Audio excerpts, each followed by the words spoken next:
Salut à tous, j'espère que tous très bien. Donc aujourd'hui, nous deux tout simplement, on va faire le débrief du match opposant le Barça à Mallorca. Voilà, très déçu. En plus, un match super tard. Le lendemain, on a cours, le lendemain, on travaille. Donc je suis assez déçu par le Barça. J'aurais pu penser à un scénario tout comme le Celta Vigo. On aurait pu faire une remontada. Mais là, on a fait un match nul 2-2. Donc on va potentiellement perdre notre place de premier de Liga pour le moment. Donc je suis vraiment dégoûté. On va un peu débattre sur ça. Donc je t'invite de commencer. N'hésitez pas à vous abonner et liker ce vidéo. Comme d'habitude, bonne vidéo à tous. Donc on va déjà revenir sur la composition, etc. Où Xavi a décidé de faire un 4-3-3 et a décidé de faire une rotation de certains des joueurs afin de les faire reposer, les mettre sur le banc pour les plus gros matchs, etc. Donc comme vous l'avez dit dans l'avant-match justement, Ter Stegen dans les cages, une défense avec Cancelo, Araujo, Inigo et Balde, c'est exactement ce que je vous avais dit afin de conserver Koundé. Voilà, Inigo qui a été assez décevant quand même, c'est sa première titularisation depuis le début de saison. Orlormiu au poste de pivot milieu défensif afin de soutenir justement le trio Araujo, Inigo, Romeu.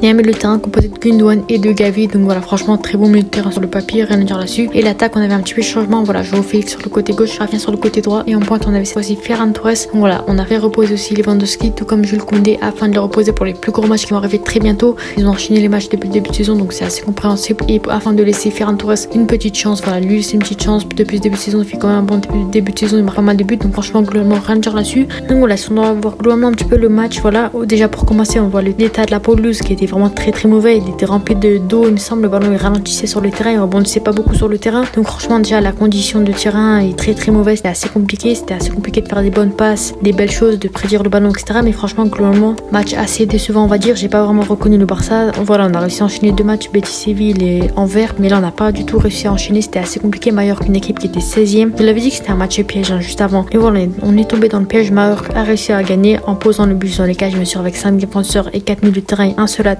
Donc franchement, c'était assez prévisible quand même, on va dire. Donc voilà, on a eu quelques erreurs de Ter Stegen, notamment il a été fautif sur le premier but où il fait une mauvaise passe, il me semble. Ensuite il fait une mauvaise sortie. Donc franchement, c'était pas du tout la soirée de Ter Stegen. Voilà, ensuite on a Mallorca qui a posé le but dans les cages. Ils ont très bien défendu globalement, même s'ils ont fait quand même beaucoup de fautes en se prenant pas mal de cartons jaunes. Donc franchement, c'est une équipe de Liga, on est habitué. Ils posent le but face aux grosses équipes, franchement assez décevant quand même.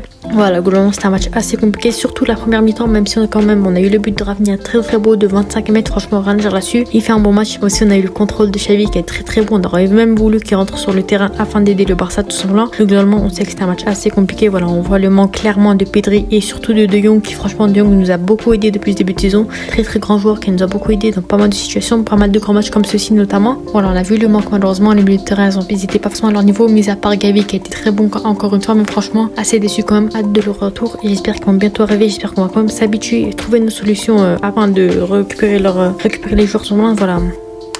Notre niveau, il a quand même fait peur quand on dit que c'est Mallorca qu'en face. Voilà, c'était pas une très grosse équipe, c'était pas le Real, c'était pas le FC Porto, c'était pas une grosse équipe, c'était quand même Mallorca. Donc franchement, c'était assez décevant, assez dégueulasse. On s'est limite endormi devant le match, c'était vraiment très compliqué. Mauvaise performance de pas mal de joueurs, donc franchement, c'était assez décevant. Voilà, on l'a vu qu'il y a une petite statistique qui dit que le Barça il a encaissé 8 buts en seulement 7 matchs depuis le début de saison en championnat. Franchement, c'était très décevant. Comme on sait que la saison passée, le Barça s'est encaissé 8 buts en 25 matchs pour vous dire à quel point le Barça est vraiment sur une très mauvaise lancée niveau défensivement. Donc, franchement, il faudra vraiment se ressaisir. Les défenseurs devront se ressaisir parce que franchement, ça fait vraiment très peur cette statistique. Et voilà, pour vous dire qu'on a largement le temps. Voilà, c'est assez compliqué, on fait un match nul. Franchement, c'est pas le timing qu'il fallait. On arrive pour une fois premier de Liga et on perd notre place comme ça. Franchement, très dégoûté sur des côtés des joueurs, sur les côtés de Xavi tout simplement. On avait beaucoup de déchets aussi, beaucoup de pertes de balles. On a eu pas mal de contre-attaques de Mallorca qui en ont vraiment profité, notamment qui ont marqué 2 buts sur ce côté-là. Donc franchement, très décevant. Beaucoup de pertes de balles, notamment au milieu de terrain, notamment en attaque, notamment en défense, notamment Ter Stegen aussi. Donc franchement, de ce côté-là, il faudra s'améliorer. J'espère que Xavi leur fera une leçon parce que franchement, c'est vraiment très décevant. Voilà, et on l'a vu en fin de match aussi, depuis que Firmin, Yamal et Lewandowski sont entrés en match, on a vu qu'ils ont vraiment été excellents. Et on a vu bien sûr pour une fois cette première paire excellente, tout simplement 100% Masia, opposant Yamal et Firmin Lopez qui ont vraiment été très bons, qui se sont très bien complétés avec des passes, des beaux centres, des beaux tirs. Franchement, deux très bons joueurs qui ont 100% partie de la Masia, deux très bons joueurs et rien à dire là-dessus. Franchement, ils ont vraiment offert une très bonne performance sur ce match, même s'ils n'ont pas été titulaires. Ils ont vraiment fait de très bonnes entrées et c'est pour ça que maintenant on va passer aux notes du match. Avec Ter Stegen, je lui mets un 3,5 sur 10, très décevant. C'est pas du tout son jour. Il faisait la sieste aujourd'hui. Et sur les 2 buts, il est quasiment toujours fautif. Donc franchement, très dessus de son match. Mais bien sûr, je vais pas le critiquer, je vais pas le cracher dessus. On sait que ça reste l'un des gardiens les meilleurs au monde. Donc franchement, j'espère qu'il va se ressaisir pour les prochains matchs. On va pas le critiquer. Voilà, sur ce match, c'était pas vraiment son match du tout. 3,5 sur 10, c'est assez décevant. Mais globalement, j'espère qu'il se ressaisira sur les prochains matchs. On continue ensuite avec Joao Cancelo. Je lui ai mis 6 sur 10. Voilà, cette première mi-temps, il était vraiment transparent. Il avait pas beaucoup d'accompagnement. Ce côté droit, c'était vraiment très compliqué. Mais en deuxième mi-temps, depuis que Lamine Yamal il est arrivé, on a vu qu'il s'est plus s'exprimer au poste offensivement. Il a pas mal de centres, de belles choses. Donc globalement c'était assez bon, on va dire. Araujo, franchement très décevant, tout comme Inigo Martinez. Voilà, cette charnière nous a un petit peu fait peur. On encaisse les buts sur ces côtés-là. C'était vraiment très compliqué pour lui. Après il revient de blessure, etc. Mais globalement, pour vous dire, j'ai jamais vu Araujo à ce niveau-là. Donc franchement très déçu. J'espère qu'il va revenir en force. On sait que certains joueurs très intéressants. Donc franchement, Inigo aussi, rien à dire là-dessus. Première titularisation, très mauvais match. Donc j'espère qu'il va revenir en forme. Ensuite, Alejandro Balde, je lui ai mis 5 sur 10. Voilà, il a été transparent sur ce match. On n'a pas vu faire des lancers, des percées, des poussées de balles vers l'avant. On n'a pas beaucoup vu sur ce match-là. En attaque, en défense, franchement, c'était assez compliqué pour lui. Même si on l'a quand même vu en défense. Il fait quelques contres, il fait quelques bonnes choses en défense. Mais offensivement, on n'a rien vu du tout. Assez déçu quand même. Je lui ai quand même mis la moyenne. Parce que franchement, il n'a pas été mauvais non plus. Aurel Romeu, qui a vraiment été très mauvais aussi. C'est un joueur très irrégulier. Soit il est très bon, soit c'est Busquets Prime, soit vraiment il est très mauvais. Et sur ce match-là, malheureusement, il a montré son visage très mauvais. Où voilà, je lui ai mis 3,5 sur 10. Très compliqué, il perd pas mal de ballons, notamment fautif aussi sur la passe de Ter Stegen, même si quand même Ter Stegen était plus fautif. Mais globalement, pour vous dire que Orlando, franchement, il était très décevant sur ce match-là. Ensuite, on a Gavi qui a vraiment fait un très gros match, encore une fois en poulet. Franchement, rien à dire là-dessus. Pour vous dire à quel point au poste de milieu de terrain, il est vraiment très bon. Gavi a vraiment fait un énorme match défensivement, offensivement. Il récupère des ballons, il envoie des ballons vers l'avant, il fait de très belles passes. Donc franchement, Gavi a vraiment fait un très gros match. Pour moi, il pourrait faire partie des meilleurs hommes du match, on va dire aussi.